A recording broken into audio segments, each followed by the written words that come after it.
I was born in Burlington, Ontario, Canada. I grew up in a Christian household. When I was very small, we had house church. When I was about 13, I did make a decision that I didn't want to follow God. And I walked away. I started falling into the wrong crowd at school and started experimenting with drugs and alcohol and fell into a really bad way of life.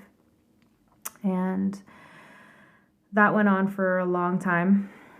And I, about 18 years old, fell into a really unhealthy relationship, abusive relationship. And I had actually gotten clean for some time off of drugs. I wasn't drinking or doing any drugs.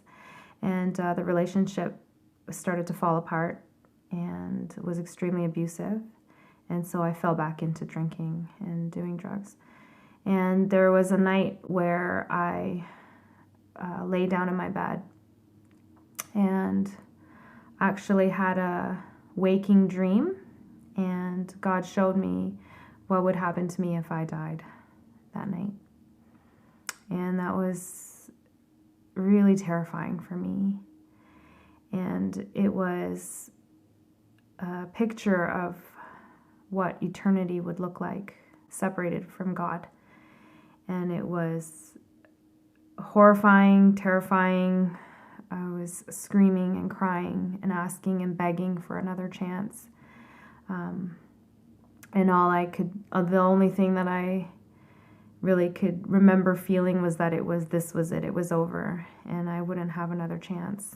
And this was going to go on forever. There was no end.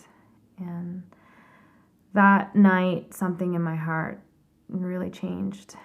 And I remember the more I screamed, the more I felt my knees, and I remember begging God and saying, please, God, please, I don't want to die. I'm not ready to die. Please, please, please. And as I screamed and cried, there was a light that started shining above my head, and it got brighter and brighter. And there was just a moment of clarity where God showed me that, you still have hope and there's still a chance. And so when I woke from that waking dream, I was awake the whole time, but when I kind of finally came to and was back to reality, I guess, in my heart, there was this conviction that I needed to make a decision.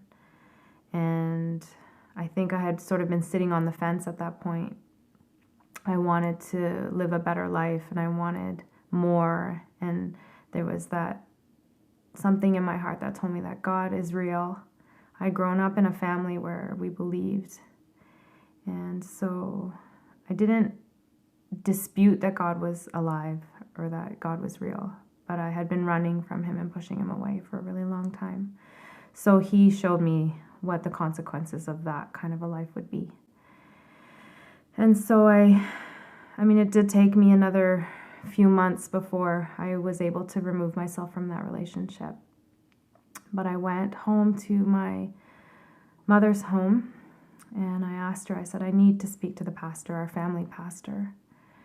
And so for the last few months after this had happened, I had been really questioning God and wondering what was going to happen. What do I need to do? Where am I going in my life? And I had a lot of fear. I was living in a lot of fear for the next few months after. Just, if I die, this is what is going to happen to me. And so I went home and I asked my mother, I said, I need to speak to my pastor, or to our family pastor. And so we set up a meeting, and I sat down and I told him the whole story. And he said to me, Karen, because he had been our family pastor for a long time, and he said, I've been watching you run from God, running and running, and he's been chasing you, and you need to make a decision.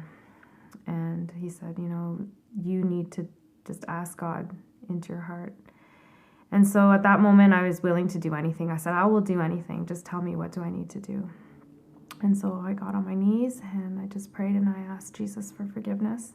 And I asked him to come into my life and to show me how to live. And I just told him I don't want to die and be separated from you. And from that moment on, that fear lifted, that fear of death and that fear of eternity without God completely lifted. And so that was I would say the turning point in my life, that was my conversion. There was definitely a long road after that. I didn't all of a sudden become a saint by any means, but that was where it really started for me.